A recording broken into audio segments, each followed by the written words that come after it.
everyone, it's Kelly here from Crafting a Cuppa, and today I'm going to do a full-length tutorial on how to make the odds and ends sweater. It's perfect for using up them little fiddly bits of leftover yarn that you don't quite know what to do with.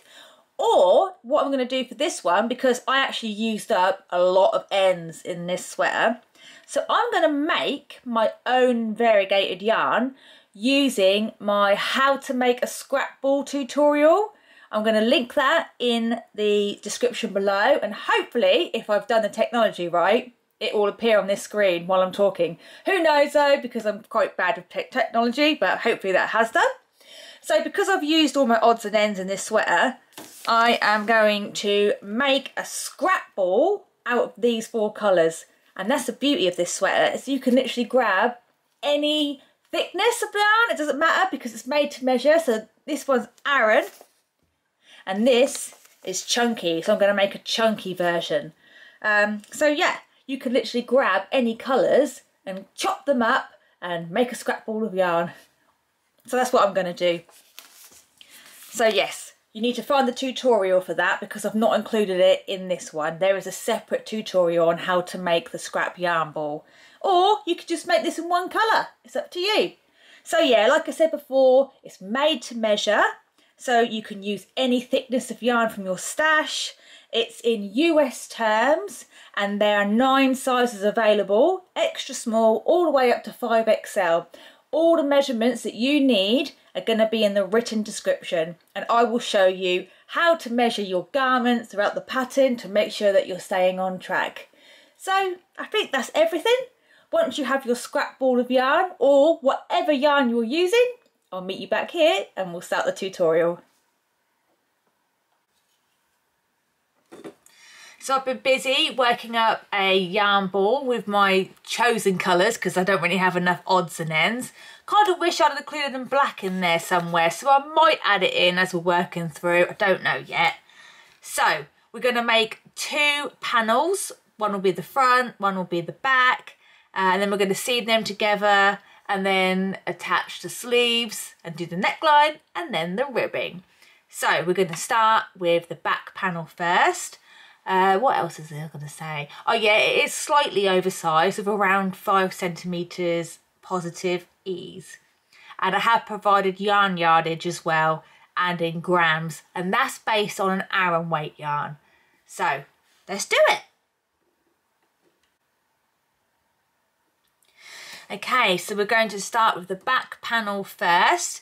You're going to need a tape measure because we're going to do a foundation double crochet row to a measurement that I have provided in the written description. So find the size that you're working on and then you can find the measurement for how long you need to do your foundation double crochet.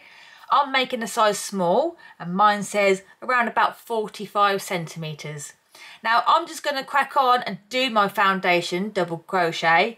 I have a tutorial on how to do it in more detail, so I'm going to link that as well to this video. So I know I'm sending you backwards and forwards, but rather than me going through it all again, because that video is about 10 minutes long, I do have a detailed version on how to do a foundation double crochet. And it's important that you do one because we're doing made to measure and they are more accurate to do than a chain and then working into the chain. I would hate for you to do a chain to the measurement that I provided and then by the time you've added your stitches in, it's not right. You don't want it to be too small because that's what tends to happen if you use a chain, it ends up coming too small. So we're going to do foundation double crochet.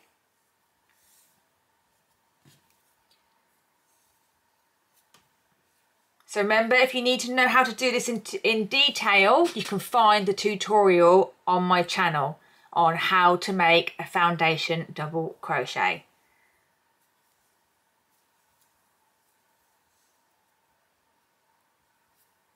So start doing your foundation double.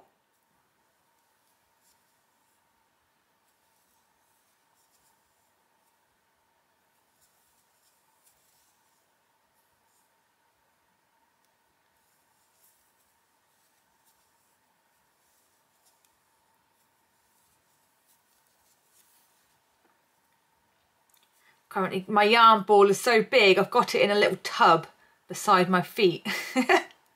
Otherwise it's going to be rolling around all over the table.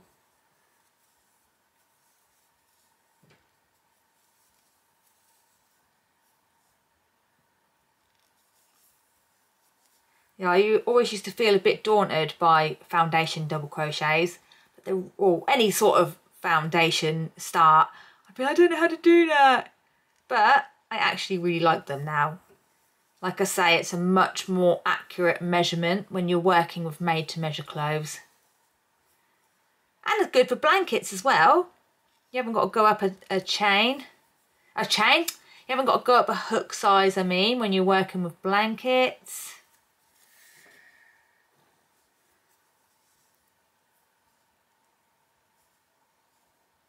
Oh, hang on, I've not gone through all my loops there. I went through the yarn rather than the gap. Just going to do a little bit more and then just show you how we're going to measure your foundation row.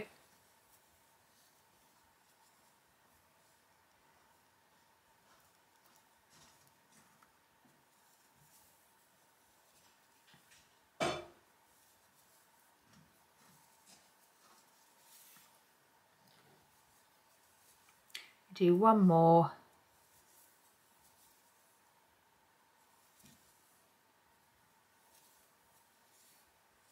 Okay, so I've got a few stitches that I've worked up. Obviously nowhere near enough, but you're going to need your tape measure. I need to get to 45 centimetres because I'm making a small. I don't even know if I can fit 45 in here. Oh. So I know I've only done a little bit so far, but when you're measuring, you're just going to put it up against your tape measure. You're not going to stretch it to 45. You're going to have it just resting normally. So at the minute, I'm like near 10 centimetres, so I've got to do 4 more lots of this really. So I'm going to keep going.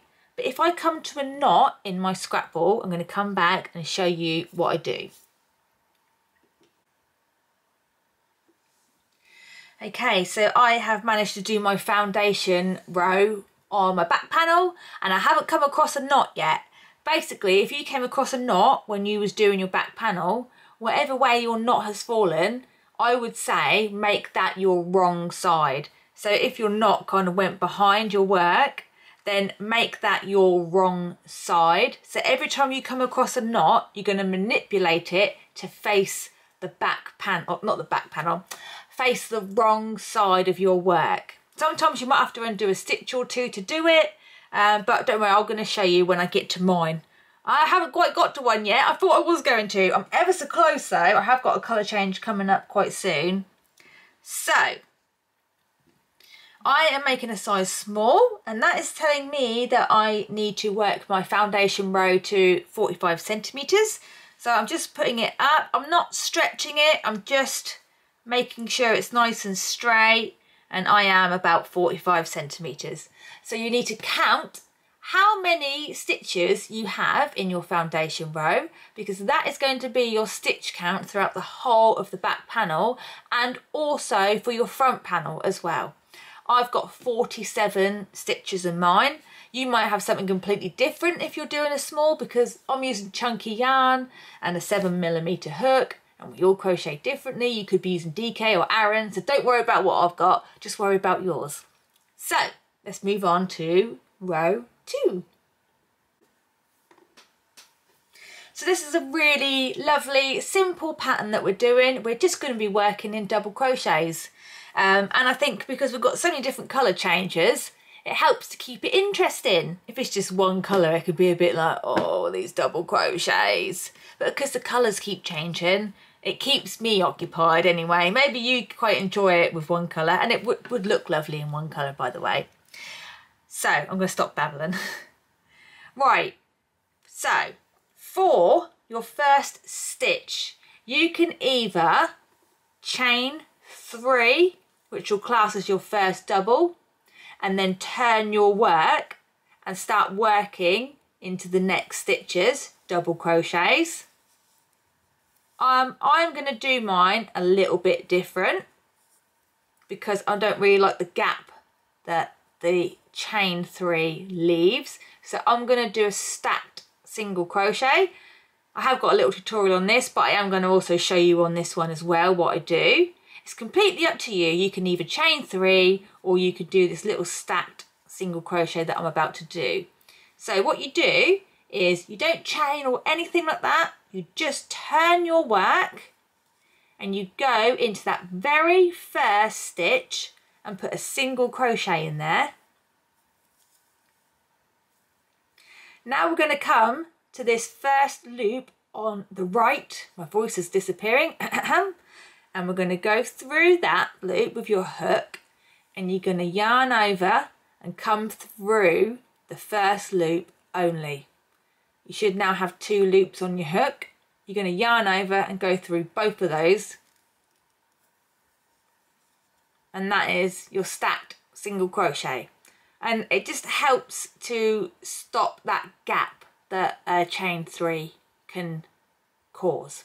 Yes, that's right. I have to think about what I'm saying here. But it doesn't matter if you use a chain 3. If that's what you prefer, or if you have another way of doing it, do it your way. As long as it looks like a double crochet and it's the same height as all your other double crochet stitches, then don't worry. So we're now going to place double crochets in every single stitch across the row. I'm going to keep going, I think, because I feel like I've got a colour change coming up. Let me just have a look. Oh, I've still got a bit of yellow. I thought I'd done my colour changes a bit more abruptly. Obviously not. I must have got a bit carried away. Right, never mind. So yes, double crochet in every single stitch all the way across your row.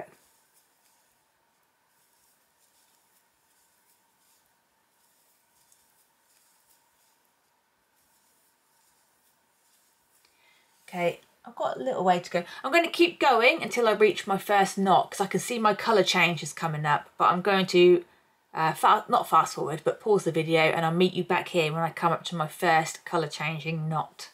If you've not done the magic ball or scrap ball and you're just using one colour or you're changing colours at the end of the row, then you don't have to worry about what I'm talking about right now. So, I'll see you in a bit. Okay, so I now have a knot coming up. So whichever way this knot sits on my work, I'm going to make that my wrong side. So I'll show you what I mean in a second. It's coming. No, my luck, it'll probably sit directly in the middle of the stitch and it won't matter and I'll be like, oh.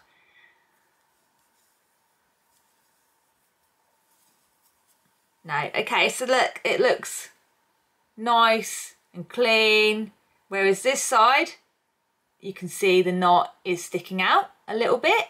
So from here on out, this is going to become my wrong side, the inside of the sweater. So every time I come across one of my little knots from my scrap ball, I am going to try and manipulate that stitch so that the knot is on the wrong side and not on the right side. Okay, but if you're using regular skeins of yarn and you've not got your little scrap ball, don't worry about what I'm saying here because it won't apply to you, so that's fine. Right, I'm going to keep going. Now I've got my pink. I've got 4 colour, oh, I can't even do a double crochet, look. I've got 4 colour changes in my ball of yarn, although I did think about adding black after the 4th one, but I'm not sure yet. We'll have to wait and see.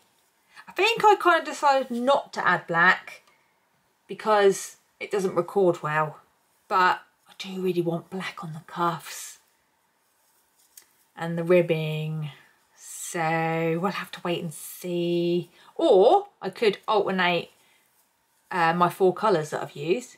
1 cuff pink, 1 cuff yellow. I've got a lilac and a blue to come. Would that look too crazy? Don't know. Oh, Only time will tell. I'm coming up to the end of row 2.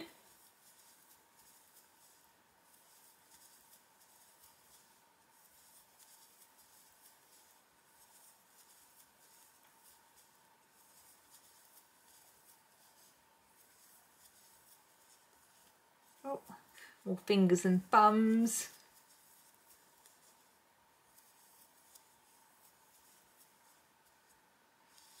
I'm just going to go back and check my stitches and check that I have the right stitch count, because I've not been counting, I've been nattering on here instead.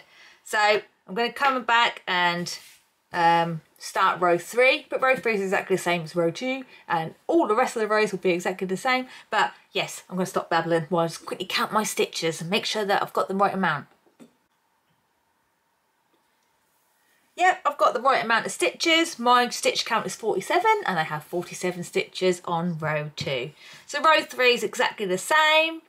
If you remember, if you want to chain 3 and turn and then go in the next stitch, that's fine. I'm going to do another stacked single crochet, so if you want to watch it again, I also have a detailed tutorial on this one as well. Like, I think I've already told you that though, haven't I? Yes, I think I did mention that. Well, never mind. I can show you again right now. So we're going to turn your work and then you're going to go straight in that stitch and do a single crochet.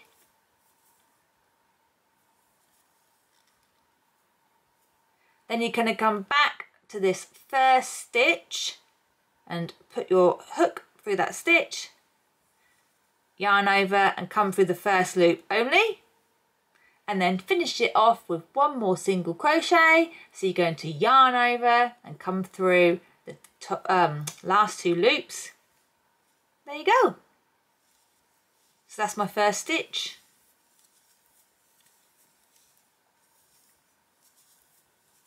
You're going to keep placing double crochets in every single stitch.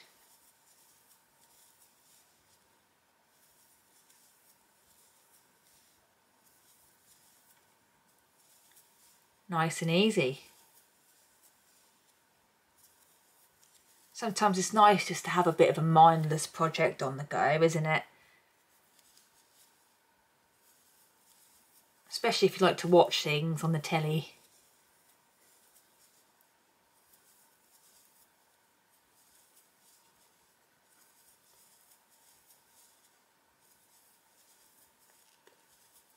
Okay, so keep adding double crochets in all the stitches. I'm going to come back again when I come up to my next knot and show you how I try and manipulate it so that it's going to fall. This is now my right side because I've turned, my wrong side, sorry, because I've turned my work and I've got that knot right here. I can see it and feel it.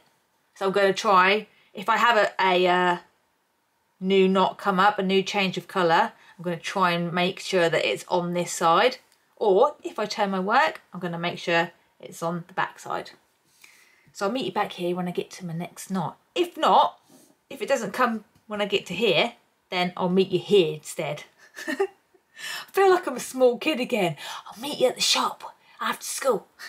Come to mine. Yeah, I'll meet you on the corner. I'll meet you back. I'll meet you here when you get back here. Yeah, right. See you soon.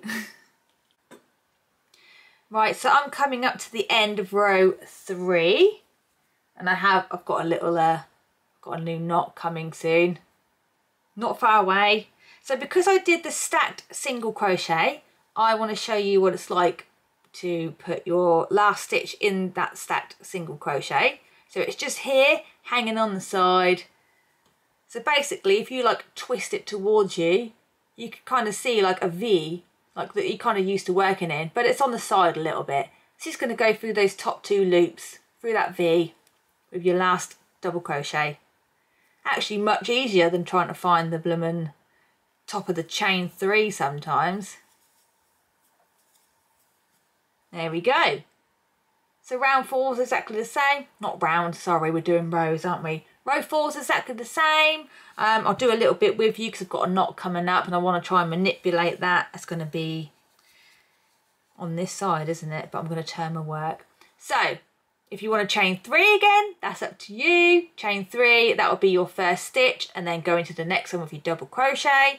I am still doing my stacked singles. I'm going to do that throughout the whole pattern. So I am going to turn my work and I'm going to put a single crochet in that very first stitch. I'm going to come back to my first loop only, yarn over and pull through the first loop only. And then it's got 2 loops left on my hook.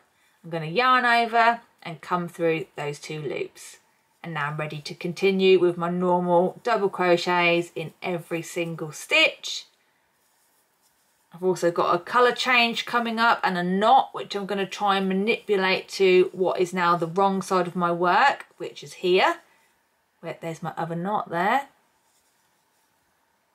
Let's see if it will work, because sometimes you don't get it right all the time, especially if like your wrong side is facing you. That can be a little tricky as well. Sometimes you might have to undo a couple of stitches, or you might think, don't really care where the knot sits. It's part of the scrappiness of it all. And if that's how you feel, then even better. Do you know what I mean? Have your knots on the front. It's absolutely up to you. I like to have them on the back, but that's fine. Okay, so I've got to try and get this knot so it's sitting like on the back side. It's kind of like wedged in there. Let me just see if I can pull it through a little bit with my fingers. There we go. It's literally on the top of the stitch. But I could probably cover it with my next row. So yeah, I'm going to keep it. It can stay. So yeah, here we go, new colour. Oh, nice lilac. Goes lovely with the pink. There's so many different, like if you do what I've done and used your own skeins of yarn and just cut them up and made a ball from those, like just think about all the colours that you could use, the different colour combinations. Oh, just come out of there. I really want to do black, white and mustard. But then how many of these can I own for myself? I mean, I already have about 5,000 hexagon cardies and probably about 20 million hexie sweaters. Slight exaggeration. I think I've got about 7 hexie sweaters. I don't know about the hexie cardies. I kind of stopped counting. I'm so selfish when I crochet. I literally have to keep everything for myself. And if I'm not making it for myself, I'm having a really bad time making it. That's not really bad. That is bad, isn't it? But then again, no, it's not, because this is my hobby. It's for me. That's how I like to make things, for me. Then other people like their hobby to make things for other people. And that's lovely as well. I wish I could be like that. I'm so selfish. I also wish I had more blankets in my house, but I just lose the will to carry on. I've got one that's it's at the stage where if I stop now, I could probably get away with it being a big chunky scarf. Or I could just try and carry on and make a blanket, because I do really want some more blankets in my house. Babbling away, aren't I? Sorry. So, yeah. I'm going to stop for a second. So, you're going to keep adding just rows of double crochet, making sure that you have the right stitch count that you started with, because you don't want to get halfway up and it's starting to turn into a bit of a, oh, what would that be? Maybe like a parallelogram or something? I don't know. Yeah, we don't want that. So keep track of your stitch counts. Also, you are going to need to go to the written description of the video and find the length that you are working towards.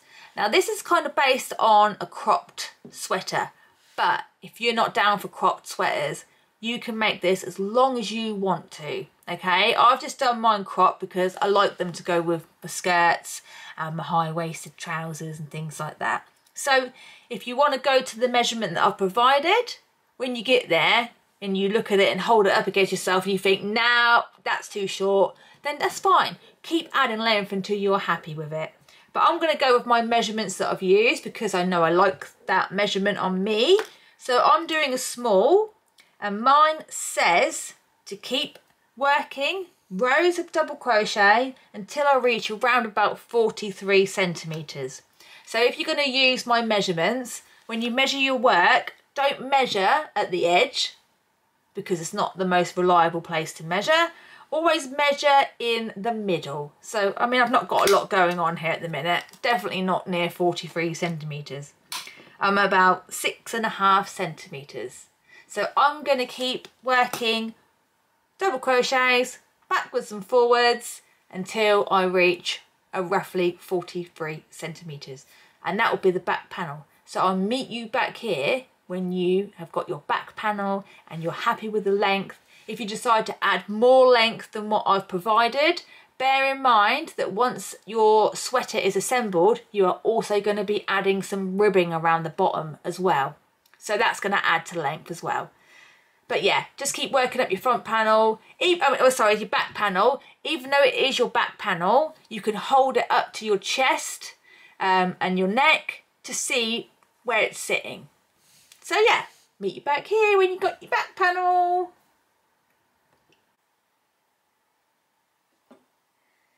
Okay, so I have worked up my back panel and I decided to add some black in as well, which I'm quite pleased about because I think it helps make the colours pop out a bit more. So I'm using the measurements that I've provided in the written description. I'm doing a small, and that said to work your back panel to around 43 centimetres.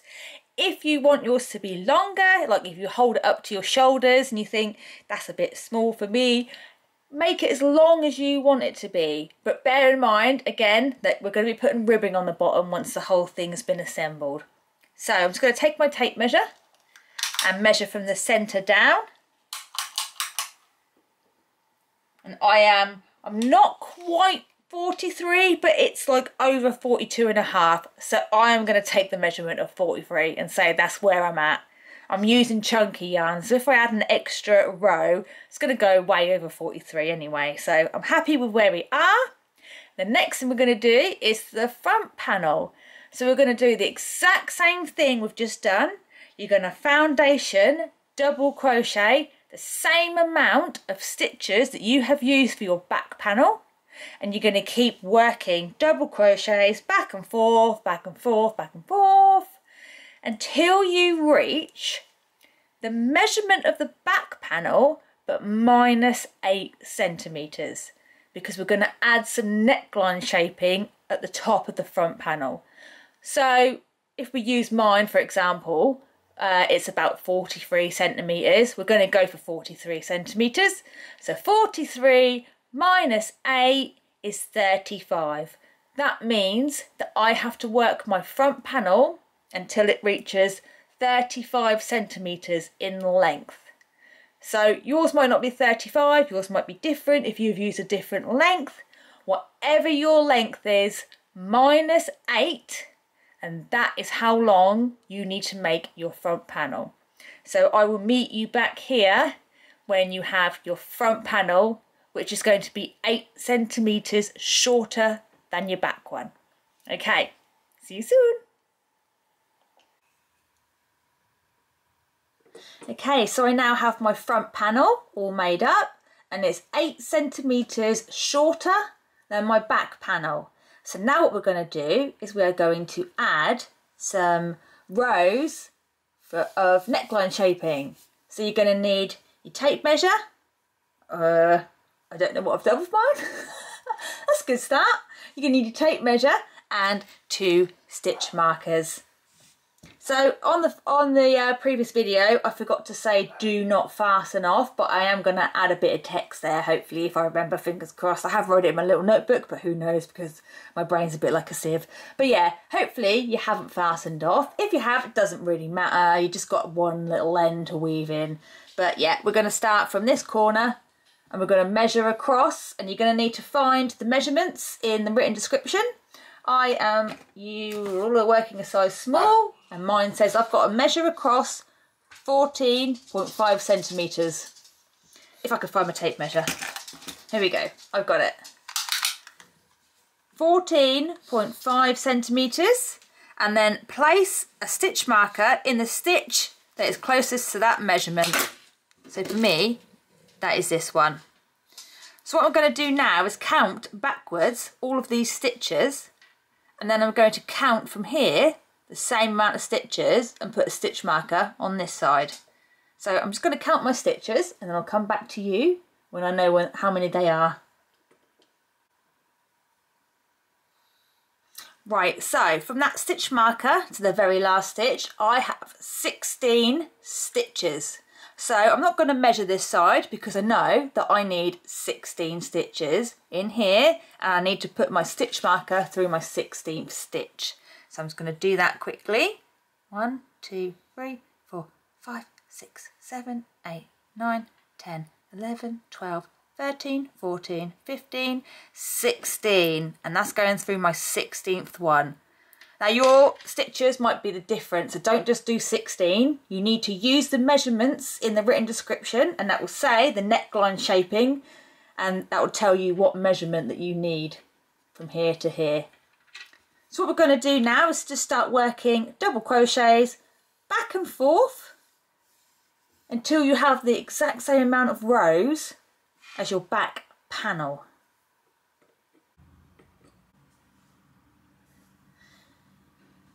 Okay, there might be a bit of noise in the background. I do apologise. We're currently having groundworks done at our home and a new patio laid, so it's kind of whizzing by in his digger, and if you hear me go really quiet, that means it's right outside the window and I'm silently freaking out. Okay, so what we're going to do, we are now going to add the neckline shaping onto our front panel. How many rows have you got to add? That's the next question. So what you need to do is get your back panel and count how many rows you have on your back panel and write that number down. Then you need to count how many rows you have on your front panel and write that number down. So for my back panel, I have 27 rows. And on my front panel, I have 25, no, I've got 22 rows. So, oh, my voice is going, sorry. I've got 22 rows on my front panel. So 27 minus 22 is 5. That means I've got to add 5 rows of neckline shaping, and then I will have the exact same amount of rows as my back panel, and it will all line up nicely when it comes to seaming and assembling. Now the reason mine's 5 rows is because I'm using chunky yarn. If you're using DK yarn, expect to have more rows than that. But I'm using some chunky because it works up nice and quickly, and it's going to be all snug even though it's just turned spring. But you'd never know that here. I live in England. It's raining. So, yes. Let's go. Okay, so I'm going to start from this side first, and I'm just going to keep adding double crochets until I get 5 rows. Now, because I'm working in a smaller area, I'm going to start manipulating my scrap ball and the colour changes, because if I carry on using it how I have been, I'm just going to end up with a big block of the same colour, which I don't want. I want it all to look the same. So I'm going to do like a couple of rows, and then I'm going to change colour again. I don't know if you can hear that. That's the groundsman. Where is it? So loud. Okay. So depending on how you've been doing it, you can either chain 3 and turn your work, or I've been doing the, what's it called? Stacked single crochet, so I'm going to keep doing that.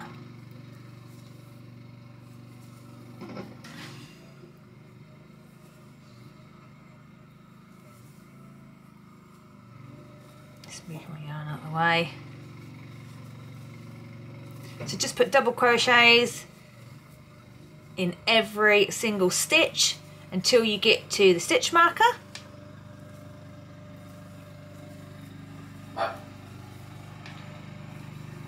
It's all going on here. But I've got to keep going, I've got to keep recording because it's half term coming up soon. Half term from like the end of Friday. And there ain't going to be no recording during half term unless it's at night time. 2 weeks the kids are off, so I've just got to crack on with it, haven't I? I've got to do it when I can. What's my colour looking like? Okay, so what I'm going to do quickly is I am going to get to, what colour am I on next? Oh, it's going to be black. Oh yeah, because I've started adding black in mine, didn't I? Oh, that means I've got to go find my black yarn. Once again, I'm forever prepared. Okay, so I've just joined in some black yarn using my scrapball tutorial, which I've got the link for in the comments. So I'm going to do a bit of black for a little while. I'll just shove that over there. So hang on, which side are my knots on? My knots are on this side, so I've got to try and make my knot sit on this side as well. Sometimes that can be a blooming bugger, can't it? Trying to get it to sit right. Sometimes it just goes perfect, and then other times it's like, no, sorry. What's going to happen with that? I don't know. Let me just make another stitch and see what it's like. It's kind of sitting there, isn't it? Let me just do another stitch. You might not care, you might like yours on the front, but I quite like mine to be a bit hidden. I think that'll be all right once I go over it again on the next row. Yeah, that'll do. Okay, so I'm coming up to my stitch with the stitch marker. So I'm going to place my last double crochet in there. And then go again. So I'm going to turn my work. If you remember, if you're chaining 3, chain 3 and then skip the next stitch and do your double crochets. I'm still doing my stacked single, so that's what I'm going to do on this one. Again. So this is now my row 2, and I have to add 5 rows, but yours probably be different to mine because I'm using chunky yarn. And then just put double crochets all the way across.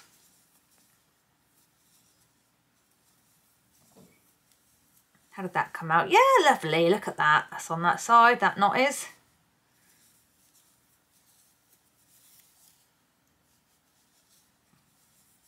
So, yeah, that's about it really. Don't think you need to see me keep doing this, do you? So, let me just stop a second. And then keep adding your double crochets backwards and forwards until you reach the same amount of rows as your back panel in total. And I'll meet you back here to do the next side. Okay, so I've just done my, well, I say my right side, it kind of is, but this at the minute my top is wrong side facing, so technically it's my left side, but we're working from this side first anyway. So that's now done, and now I've got to do the opposite side. So we're going to do exactly the same thing, but we're going to start in the stitch marker, stitch, I said that the wrong way around really, didn't I? The stitch with the stitch marker and work our way backwards and forwards this way. I'll just do a little bit with you. Just zoom in a bit. So we're going to get our yarn and we're going to attach it with a slip stitch in the same stitch as the stitch marker. Now, if you've been chaining 3, you're going to chain 3, and that's going to be your first double. Oh, actually, hang on, yeah, because I'm doing a stacked single crochet, so I'm going to join mine in with a single crochet. If you've been chaining 3, you're going to join in with a slip stitch, chain 3, and then DC in the next stitch. Sorry, double crochet in the next stitch. Or if you've been doing the stacked single like I have at the end of each, or at the beginning of each row. Sorry, my words are coming out wrong. I'm all flustered because I've got workmen. Get a grip, Kelly. Get a grip right now. So if you've been doing the stacked single like I have, I'm going to join my yarn in with a single crochet by putting my hook through the stitch with a stitch marker, yarn over, bring up a loop, which gives you 2 loops on your hook, and then yarn over and pull through both loops. And I've got my single crochet there. Now I'm going to come back to my first stitch, which is a little bit tricky, but I'm going to wiggle it through. Well, not the first stitch, sorry, the first loop on your, oh, there we go, first loop of the single crochet, pull through that first loop, yarn over and pull through those 2. So it just keeps my sweater looking consistent, because that's how I've been starting every single row with a stacked single crochet, so I've just joined it in with that as well. And then we're just going to put double crochets in every single stitch. Oh goodness gracious me, more fingers and thumbs.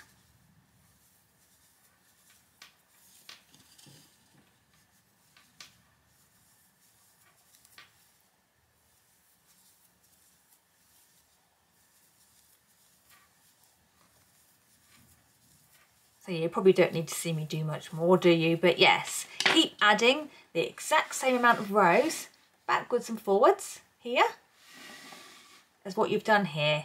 So mine was 5, and now if I count all of the rows on my front panel, starting from here and ending here, I have now got the exact same amount of rows as the back panel. So when we come to assembling, all the edges are going to line up. So yeah, keep repeating double crochets until you have the same amount of rows as that you have on this side. Okay, so I now have my neckline shaping. We can now remove the stitch markers if you haven't done so already.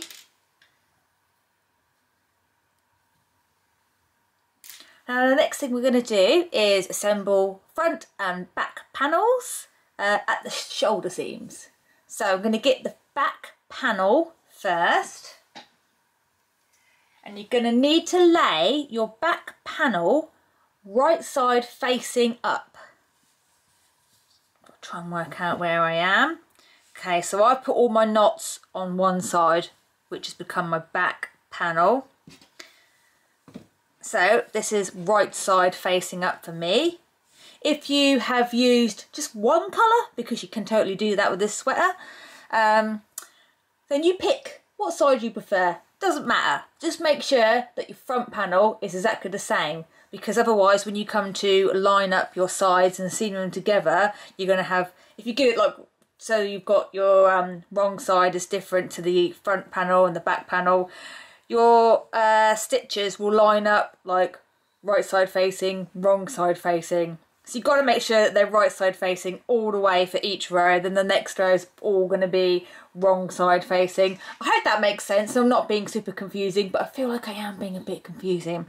So yes, just pick which side you want to be the right and which side you want to be the wrong, and make sure you do the exact same thing for both panels. I do like to overcomplicate things.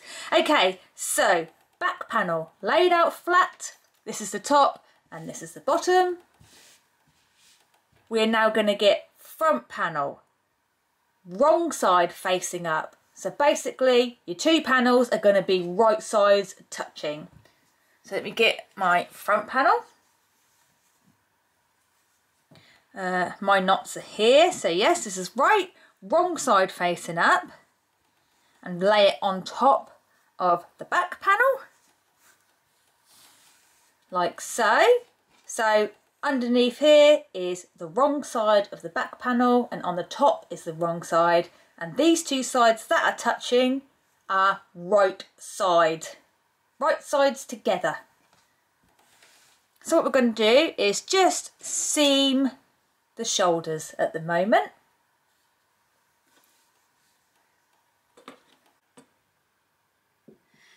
Okay, so we're going to seam using our hook, and we're just going to seam with a slip stitch seam. So pick whatever colour you want for seaming. I used black on my other odds and ends sweater, and that looked pretty cool. I've just picked pink this time because I've got a bit of pink going on here, and it's a pretty colour, so yes, that's what I'm doing. So let's do a slip knot, get your hook, attach it to that, and I'm going to start from this side first on the right. You zoom in a little bit so you can see what I'm doing. Now I've got the hang of using my remote. I think it was a Take Square sweater where I started zooming in and I was like, oh, pushing the wrong button. But I know what I'm doing now. I'm in full control. It's just a talking issue that I struggle with. My words come out wrong. So we are just going to go through each stitch, front panel and back panel, and we're just going to put a slip stitch in them. Nice and easy. So go for your very first stitch on the front panel and the back panel, and then place a slip stitch. give it a wiggle if you need to. I find don't do it too tight. Make sure that your tension isn't too tight, otherwise it might look a bit bunched, because the slip stitch is quite a tight stitch anyway. So try and keep your tension a little bit looser than what you normally would do. The next stitch on the front, coming through to the next one on the back, slip stitch. Again, first stitch on the front panel, then the next one on the back panel, and place a slip stitch. We're just going to keep doing this all the way across the neckline shaping area. So just keep placing slip stitches all the way across, making sure that you're going through both of the panels and that you're not skipping any stitches in the back panel, because sometimes that can be an easy mistake to make. Let's just keep going all the way across, slip stitching, keeping your tension loose, not too tight. Easy said than done sometimes. I'm quite a tight crocheter. Well, I think I am, but I don't know. Right, I'm coming up near the end of mine. Got about 3 stitches left by the looks of it. Right, last one.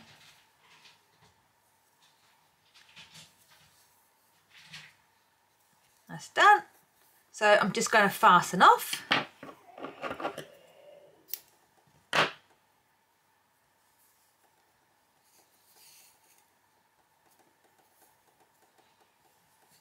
Tighten that side as well. And that is the first one done. So now we're going to come across to the other side. To keep it looking even, I am going to literally come across to here, and I'm going to start from here and work my way across to the end. Okay, so because we're starting from this side and going across, I know that I've got 16 stitches on my neckline shaping going across here. So what I'm going to do is I am going to count across from the edge 16 stitches, and I'm going to put a stitch marker in the 16th stitch. And that way I know that's the first one that I go through. Rather than guessing or trying to remember which one it was, because, I mean, look, it's all the same colour. All the stitches look the same. Just get another stitch marker, count how many you have got in your neckline shaping along the back row so you know which one to start in. Okay, so I've placed my stitch marker in my 16th stitch. Yours is you've probably got a different number to me, so don't just count 16. Make sure you count how many you've got in your neckline shaping on the front panel. Okay, just going to do exactly the same thing, and that is the slip stitch seam. So I'm going to go through the very first stitch on the front panel, and then the stitch on the back panel with my stitch marker in it, and then just do a slip stitch. Oh, hang on, I'm picking up yellow. There we go, that's better. And then just do exactly the same as you've just done, placing a slip stitch in every single stitch on the front and the back panel.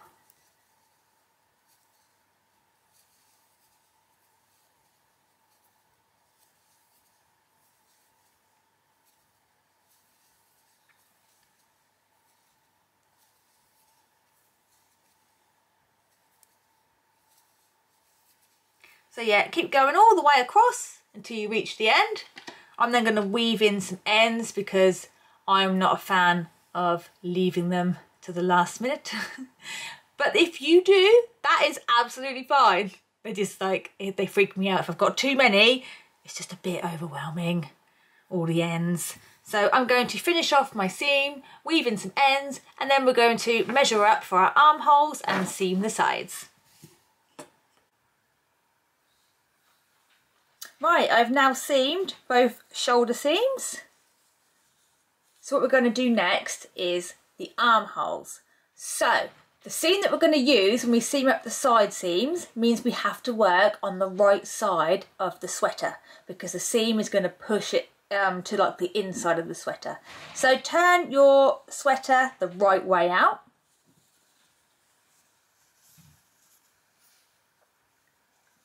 And lay it flat.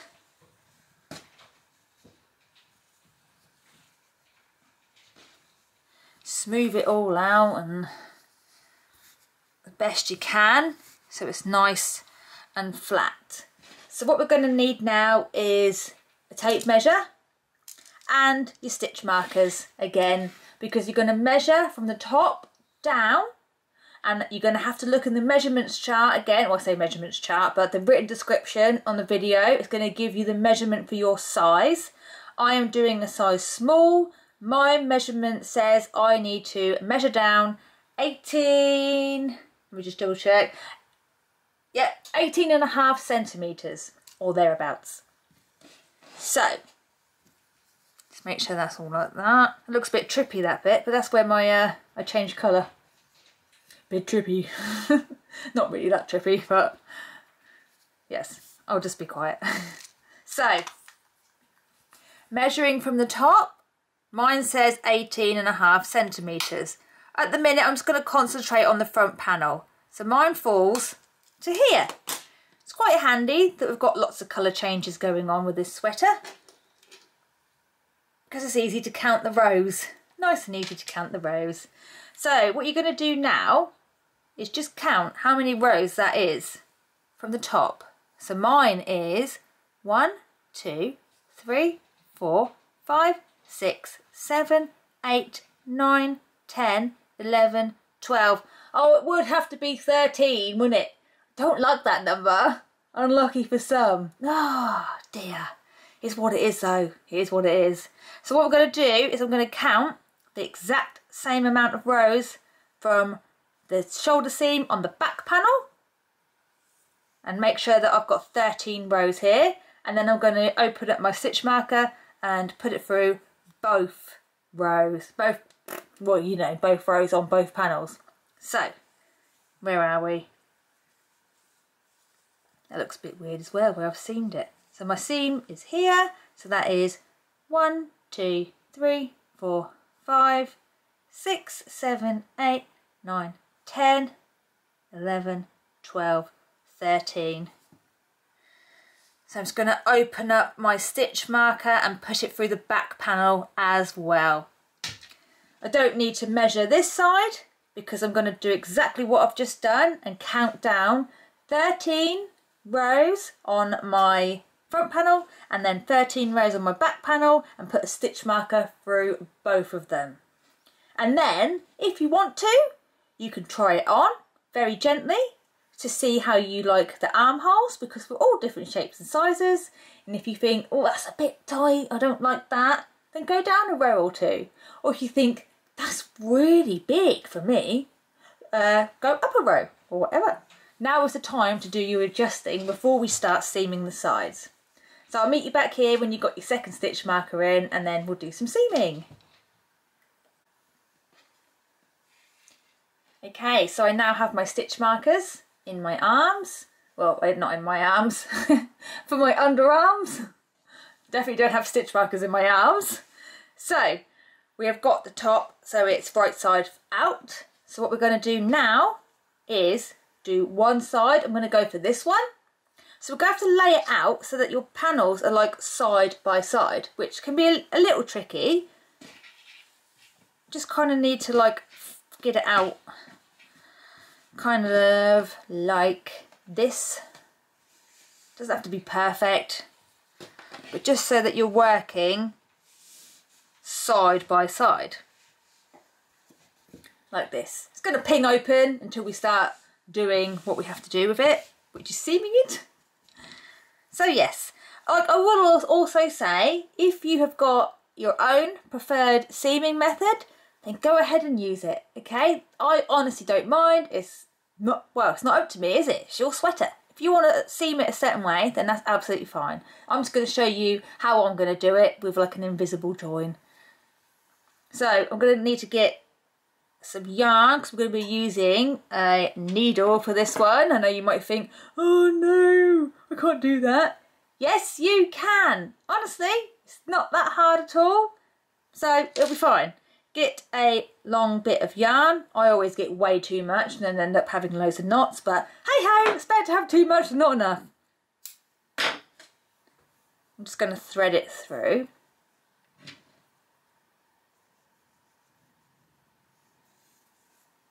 And I'm just going to bring my camera in closer so you can see what I'm doing. I do also have a tutorial for this, so if you get stuck, you can always find my other tutorial, which is just about seaming with this seam method. It's called how to do something with an invisible seam, something along those lines, by Crafting a Cuppa. I'm sure it'll be on my page somewhere, hopefully. So yes, let me just bring the camera in and then I'll meet you back here when we're a bit more close up.